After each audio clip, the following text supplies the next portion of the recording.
bersama saya Gladys Permata Devi di Media 7 TV dalam rangka Seminar Nasional Hard Power Approach yang bertema asesmen terpadu sebagai kepastian hukum dahulu, kini, dan ke depan terhadap penanganan penyalahgunaan narkotika. Acara seminar tersebut telah diadakan pada hari Kamis tanggal 16 Maret 2023 di Hotel Diraja Jalan Kapten Tendean, Jakarta Selatan. Sedangkan Kombes Pol Ghazali Ahmad SIK MH, Kepala BNN Kota Jakarta Selatan, mengatakan kepada wartawan Media 7 TV, pelaksanaan evaluasi tersebut sangat penting karena bertujuan untuk mengetahui pengaruh rehabilitasi. Simak beritanya. Kombes Pol Ghazali Ahmad SIK MH, Kepala BNN Kota Administrasi Jakarta Selatan, mengatakan kepada Media 7 TV bahwa dalam acara seminar nasional ini yang hadir sangat luar biasa karena masyarakat sangat peduli. Kira-kira misi dari adanya seminar nasional ini apa yang dilakukan BNNKS Jakarta Selatan? Baik, terima kasih. Hari ini kita melaksanakan webinar nasional secara hybrid ya. Ada yang hadir di lokasi ini dan ada yang mengikuti secara virtual. Tema yang kita angkat memang cukup menarik, yaitu kepastian asesmen terpadu sebagai kepastian hukum di dalam penanganan kasus tindak pidana narkotika. Memang tadi antusias sekali para peserta.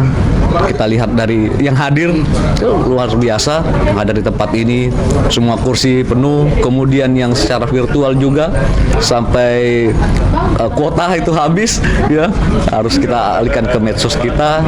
Artinya masyarakat cukup peduli terhadap permasalahan narkotika. Sehingga apa yang harus kita yang dapat kita petik di dalam kegiatan kita ini, bahwa dengan adanya kegiatan ini semua permasalahan tentang penanganan narkotika tadi bisa kita kaji, ya kan?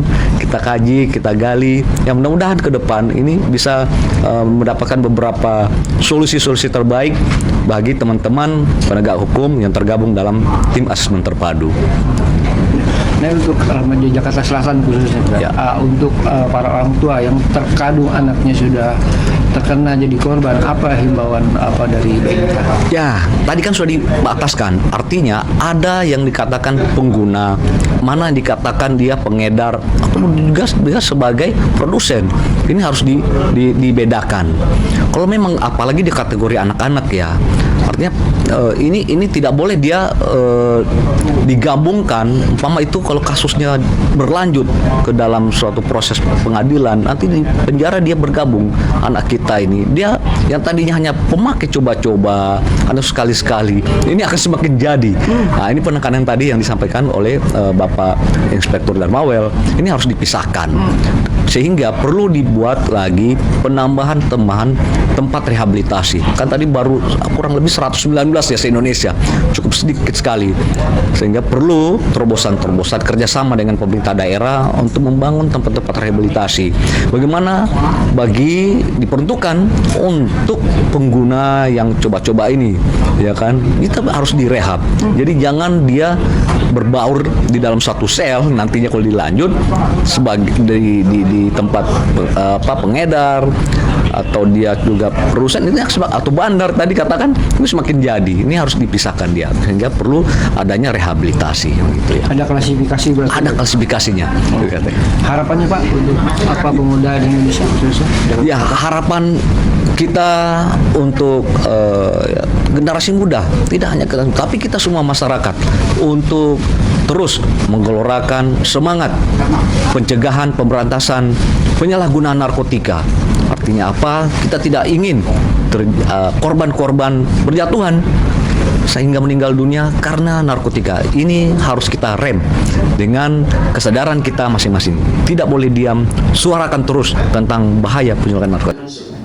Sedangkan Komjen Pol Purnawirawan BRS Togar Sianipar MSI, Ketua Dewan Pembina Gerakan Nasional Anti Narkoba atau Granat, mengatakan bahwa persoalan-persoalan masalah narkoba ini harus perlu kita perbaiki karena narkoba ini masalah besar bagi kita semua. Jenderal, untuk masalah diskusi hari ini kira-kira apa yang masih perlu diperbaiki atau memang ada yang perlu diperbarui dalam asesmen ini, Pak? Sebetulnya niat untuk melakukan yang terbaik sudah kelihatan. Artinya satu, peraturan bersama 7 pimpinan lembaga negara itu kan satu niat bersama untuk menyeragamkan satu persepsi yang sama, visi yang sama, itu sebetulnya sudah bagus. Tetapi memang saya kira masih perlu ada hal-hal yang harus diperbaiki. Kronisasi antara lembaga-lembaga, pimpinan lembaga itu perlu, apa yang disepakati mestinya harus konsisten di dalam peraturan yang mereka buat masing-masing. Jangan sampai ada bertentangan, ada yang tidak sejalan gitu. Itu maksud saya. Nah, persoalan narkoba ini kan persoalan yang terus-menerus akan menjadi masalah besar bagi Indonesia kalau kita tidak waspada. Nah, kalau kita tidak waspada ini akan menjadi masalah besar. Sementara Pak Presiden sendiri sudah bolak-balik mengatakan darurat. Ini perlu diterjemahkan, dipahami dan dilaksanakan oleh seluruh aparat pemerintah, aparat penegak hukum, dan tentu juga dengan masyarakat. Tidak bisa kita mengharapkan Badan Narkotika Nasional aja yang melakukan itu semua atau aparat penegak hukum lah, tapi rakyat juga perlu, masyarakat luas perlu memahami ini. Karena kita harus menghadapi anak-anak kita yang terancam masa depan mereka. Harusnya mereka kita lindungi gitu loh. Tadi Jenderal bilang ada extraordinary penanganan itu masalah yang batasan rehabilitasi sama penjara itu gimana sih aturannya? Yang secara sadar menggunakan narkoba dan yang tidak sadar menggunakan itu. Ya, maka saya katakan tadi kan itu TAT dengan penyidik. Ya. Itu kan TAT itu kan ada tim hukum, ada tim kesehatan. Nah, ini mesti harus sama pemahamannya. Jangan sampai artinya peraturan kejaksaan membuat sekian bulan atau SEMA nomor 4 tahun 2010 itu menyebutkan hanya sekian bulan masa rehabilitasi. Padahal masing-masing ini dalam peraturan bersama 7 pimpinan lembaga itu tidak seperti itu. Itu ada masa ini, ada masa ini, ada masa ini. Itu jumlahnya kira-kira 9 bulan kalau nggak salah. Itu kan sudah nggak pas dong, itu nggak sinkron. Salah satu contoh lah ya. Tentang peristilahan. Kan peraturan kepala BNN mengatakan ada T3. Pecandu narkoba, penyalahgunaan narkoba, kemudian korban narkoba, penyalahgunaan narkoba. Sedangkan di SEMA itu tidak begitu pengertiannya. Jadi dan kemudian dalam peraturan nomor 35 tahun 2009 pun itu ada perbedaan sikap itu. Pasal 127 ayat 1 mengatakan ya golongan 1 gini sekian golongan 2 hukuman sekian, golongan 3 sekian. Padahal kita memahami lebih besar penekanan kepada perlunya perlakuan yang lebih lunak, itu menganggap mereka sebagai korban yang harus ditolong karena mereka itu orang sakit. Itu makanya oleh karena itu dalam pasal 103, pasal 54, pasal 55 itu semua mengamanatkan perlunya penyelamatan mereka itu. Kalau mereka menjadi pengguna harus selamatkan. Mereka mesti punya hak. Itu amanat konstitusi kita kan begitu kan. Mereka punya hak. Mereka punya masa depan. Itu dijamin oleh konstitusi. Oleh karena itu ya kita harus berpikir yang sama terhadap hal itu.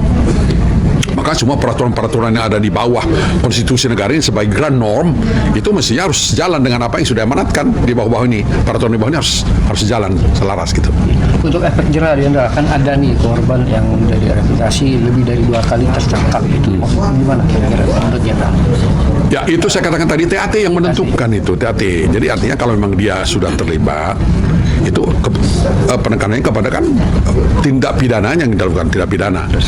Kalau sudah memang dia udah lama menggunakan itu agak masuk akal dong kalau dia mungkin sekaligus juga jadi pengedar, masuk akal itu. Jadi dia sudah terlibat dalam sindikat tertentu. Jadi itu oleh karena itu ini harus tajam nih, anggota-anggota TAT ini harus tajam betul menganalisis apakah orang ini memang betul hanya direhabilitasi, ya, apakah memang harus direhabilitasi tapi juga disidik, gitu, atau hanya disidik. Kalau memang betul-betul murni dia hanya pengedar ya disidik saja gitu. Itu jangan sampai semua dianggap sama semua. Gitu. Jadi efek jerahnya mungkin di situ. Jadi ada ketegasan hukum yang perlu kita ayunkan, yang perlu kita laksanakan itu juga harus kita perlu. Tapi kalau saya boleh melihat ya, maka saya katakan tadi itu penekanan atau aksentuasi terhadap masa depan anak yang terlibat ini perlu kita lebih perhatikan daripada hanya sekedar kepastian hukum yang kita cari. Demikian, Trimedia 7 TV melaporkan dari Hotel Diraja, Jakarta Selatan. Dan jangan lupa klik tombol subscribe, nyalakan notifikasinya, serta like Media 7 TV. Terima kasih. Panitia kita foto bersama.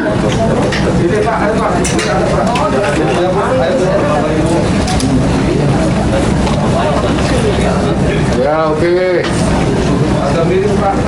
Satu, dua, tiga.